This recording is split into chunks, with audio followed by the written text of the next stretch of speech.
15 वर्षांचा संसार, 2 मुलं आणि अचानक एका रात्री फोनवर आलेला तो एक मेसेज. तुमची फसवणूक झाल्यावर तुम्ही काय कराल? रडत बसाल की बदला घ्याल? अवंतिकाने जो मार्ग निवडला तो आजच्या प्रत्येक स्त्रीने पाहिलाच पाहिजे. मित्रांनो, कथा पूर्ण ऐका आणि लाईक, कमेंट, सबस्क्राईब करायला विसरू नका. तसेच ही कथा काल्पनिक आहे. कोणतेही साम्य आढळल्यास तो योगायोग समजावा. धन्यवाद. पुण्याच्या त्या शांत प्रभात रोडवरच्या घरात पावसाच्या सरींचा आवाज घुमत होता.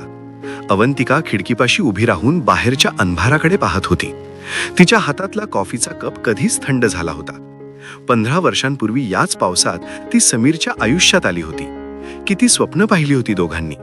अवंतिका, तू फक्त घर सांभाळ, तुला जगातील सर्व सुख मी मिळवून देईन, असं म्हणणारा समीर आज तिच्यापासून मैलोन मैल लांब गेल्यासारखा वाटत होता. समीर रात्री उशिरा घरी आला. त्याच्या कपड्यांना लागलेला अनोळखी अत्तराचा सुगंध अवंतिकाच्या काळजाला चिरून गेला. तिने काही विचारण्याआधीच तो म्हणाला, खूप थकलोय, जेवण नकोय. त्याच्या आवाजात तो जिव्हाळा नव्हता, जी माया लग्नाच्या सुरुवातीच्या वर्षांत होती. अवंतिकाला वाटलं, आपल्यात नक्की काय चुकलं. तिने तिचं करिअर सोडलं, मुलांसाठी रात्रीचा दिवस केला, आजारी सासू सासऱ्यांची सेवा केली. मग आज ती त्याला नकोशी का झाली? त्या रात्री समीर गाढ झोपलेला असताना त्याच्या फोनवर एक मेसेज चमकला. अवंतिकाने थरथरत्या हाताने फोन उचलला. स्क्रीनवर रियाचे शब्द होते, सॅम, आजचा तो क्षण मी कधीच विसरू शकणार नाही. तुझ्या मिठीत असताना जगाचा विसर पडतो. I love you.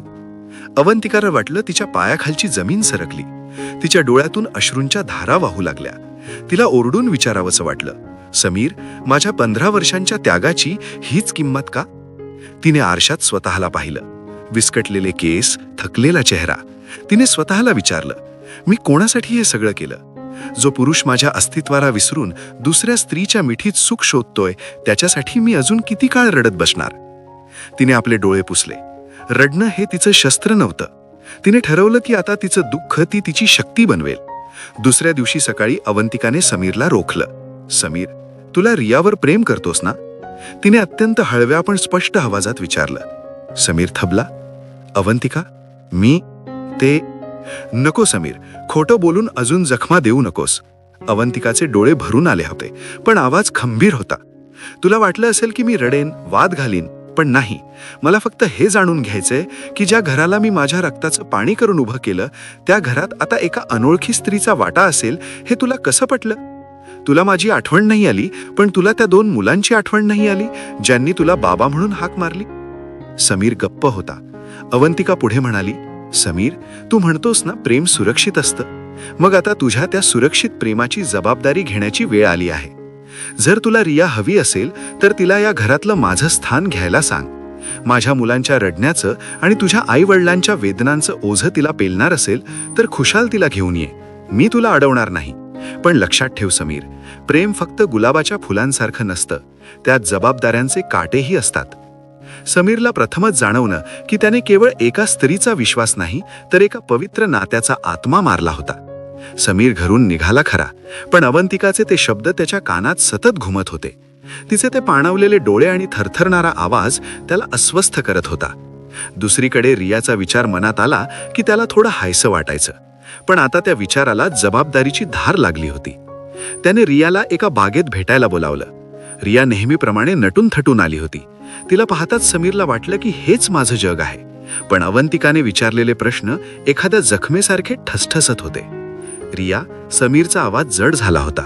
अवंतिकाला सगळं कळलंय. ती आपल्याला अडवणार नाहीये.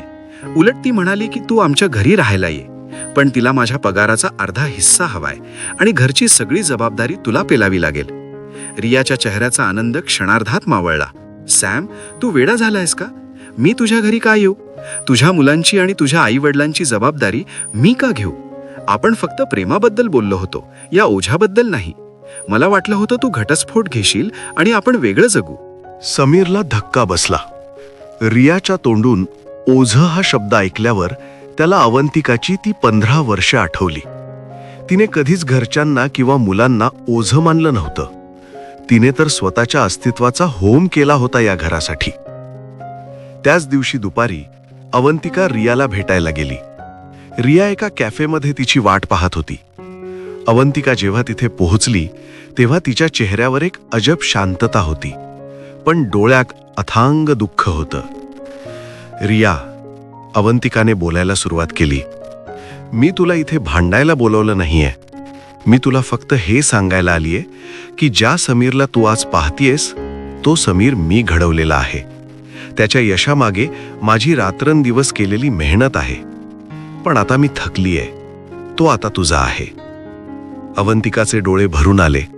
ती पुढे म्हणाली, तुला वाटतंय ना की हे प्रेम खूप सुंदर आहे, पण लग्नानंतर जेव्हा मुलं रात्री रडतात, जेव्हा सासू सासरे आजारी पडतात, जेव्हा संसाराचा गाडा ओढताना स्वतःची स्वप्न बाजूला ठेवावी लागतात, तेव्हा हे प्रेम टिकतं का? मला समीर हवा होता कारण तो माझ्या आयुष्याचा आधार होता. तुला समीर हवाय कारण तो तुझ्या सुखाचं साधन आहे. दोघांमध्ये फरक आहे रिया. रिया काहीच बोलू शकली नाही.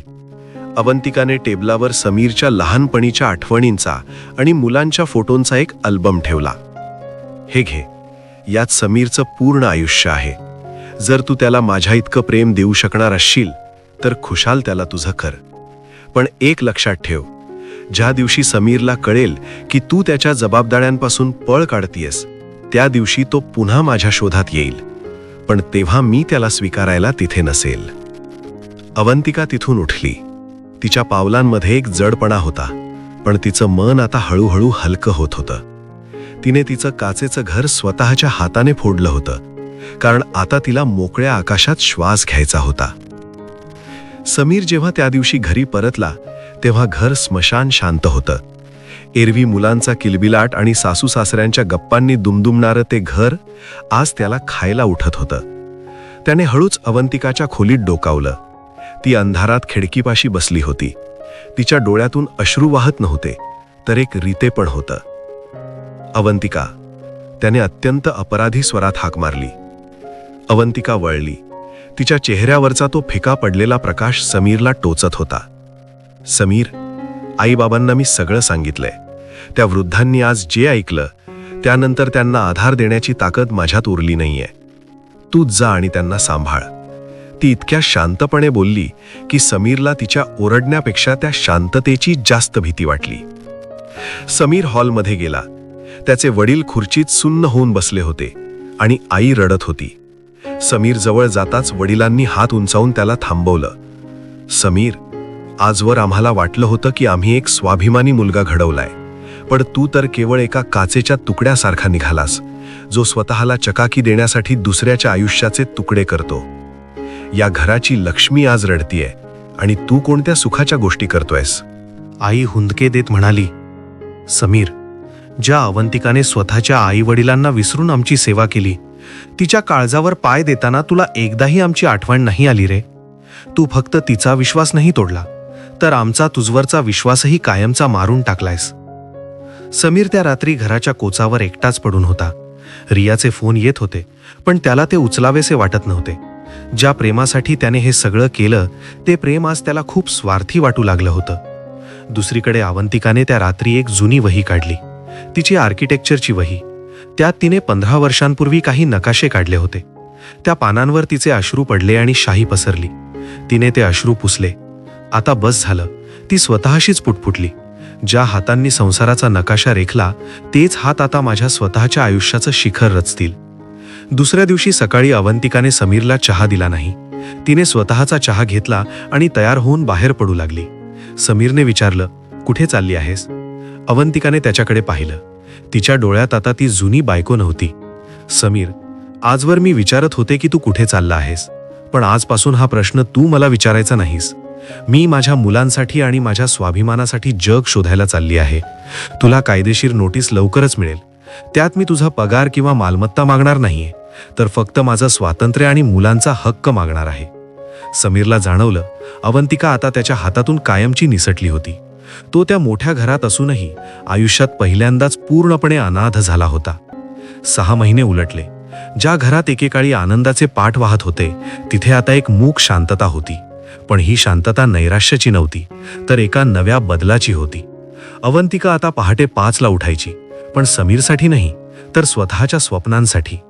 तिने एका नामांकित फर्ममध्ये आर्किटेक्ट म्हणून काम सुरू केले होते. तिच्या चेहऱ्यावर आता थकवा नव्हता, तर एक अजब तेज होतं. एके दिवशी समीरला रियाचा फोन आला. Sam, I am sorry. मला नाही वाटत की आपण एकत्र राहू शकू. तुझ्या आयुष्यात खूप गुंतागुंत आहे आणि मला माझं आयुष्य हवंय. रियाने फोन ठेवला. समीरला त्याचं दुःख झालं नाही, उलट त्याला हसू आलं. तो स्वतःशीच पुटपुटला, ज्या प्रेमासाठी मी माझं घर जाळलं ते प्रेम इतकं तकलादू होतं.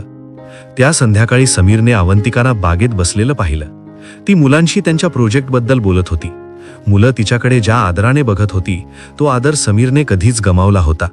समीर हळूच तिच्या जवळ गेला. अवंतिका, त्याचा आवाज थरथरत होता. मी आज तुला काही मागायला आलो नाहीये. मला माहितीये मी तुझी क्षमा मिळवण्याच्या पात्रतेचाही नाहीये. पण मला आज एक प्रश्न विचारायचा आहे. तू इतकी खंबीर कशी झालीस? तू रडली नाहीस, तू भांडली नाहीस. तू हे कसं केलंस?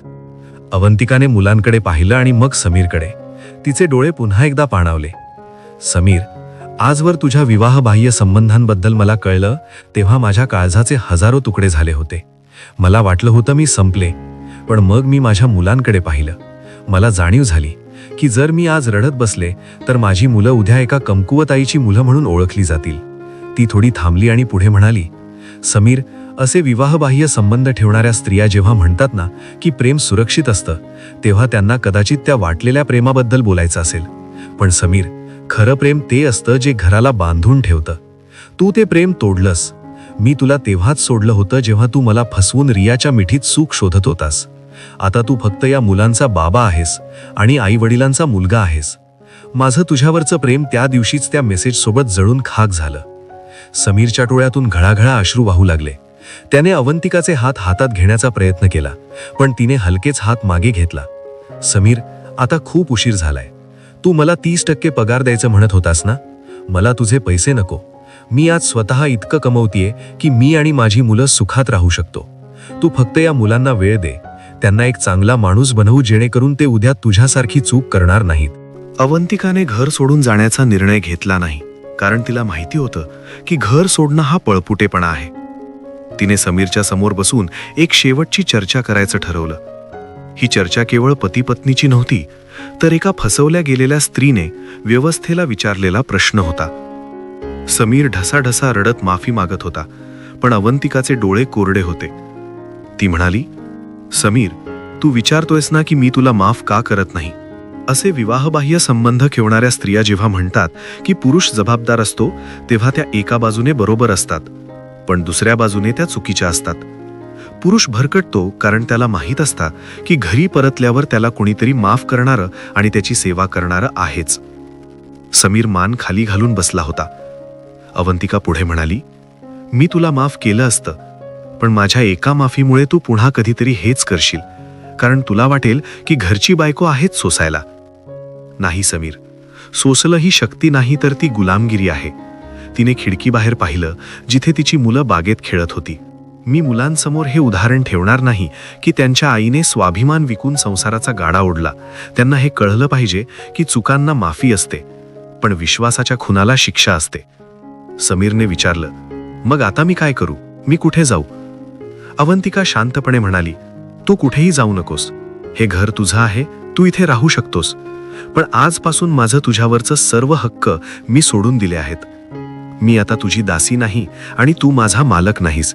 आपण एकाच छताखाली राहू, पण केवळ मुलांचे पालक म्हणून. मी माझं वेगळं आयुष्य, माझी नोकरी आणि माझा छंद जोपासेन. तू तुझ्या रियासोबत किंवा इतर कुणासोबतही जाऊ शकतोस, पण पुन्हा या घराचा उंबरठा ओलांडताना तुझ्या पतीने दिलेली सन्मानाची वस्त्र तू बाहेरच ठेवून यायचीस. अवंतिकाने समाजाला एक नवा आदर्श दिला. तिने दाखवून दिलं की विवाहबाह्य संबंधात दुसरी स्त्री जितकी जबाबदार असते तितकाच पुरुषही असतो, कारण त्याने लग्नाच्या आणाभाका घेतलेल्या असतात. स्त्रीने नैराश्यात न जाता स्वतःला आर्थिकदृष्ट्या सक्षम बनवलं पाहिजे. लग्न म्हणजे तडजोड नाही, तर आदर आहे. जर आदर नसेल तर त्या नात्याला फक्त कागदावर जिवंत ठेवण्यात अर्थ नाही. अवंतिका आज त्या खोलीतून बाहेर पडली तेव्हा ती कोणाची तरी बायको म्हणून नाही, तर एक स्वतंत्र अस्तित्व म्हणून बाहेर पडली. तिने जगाला ठणकावून सांगितलं की जेव्हा नातं तुटतं तेव्हा स्त्रीने स्वतःला तोडू नये, तर स्वतःला पुन्हा नव्याने जोडावं. समीर तिथेच बसून राहिला, पण अवंतिका मात्र तिच्या मुलांचा हात धरून एका उज्ज्वल भविष्याकडे पाहत होती. तिने सिद्ध केलं की प्रेमापेक्षा स्वाभिमान अधिक सुरक्षित असतो. मित्रांनो, कथा आवडली असेल तर नक्कीच लाईक, शेअर आणि सबस्क्राईब करायला विसरू नका. धन्यवाद.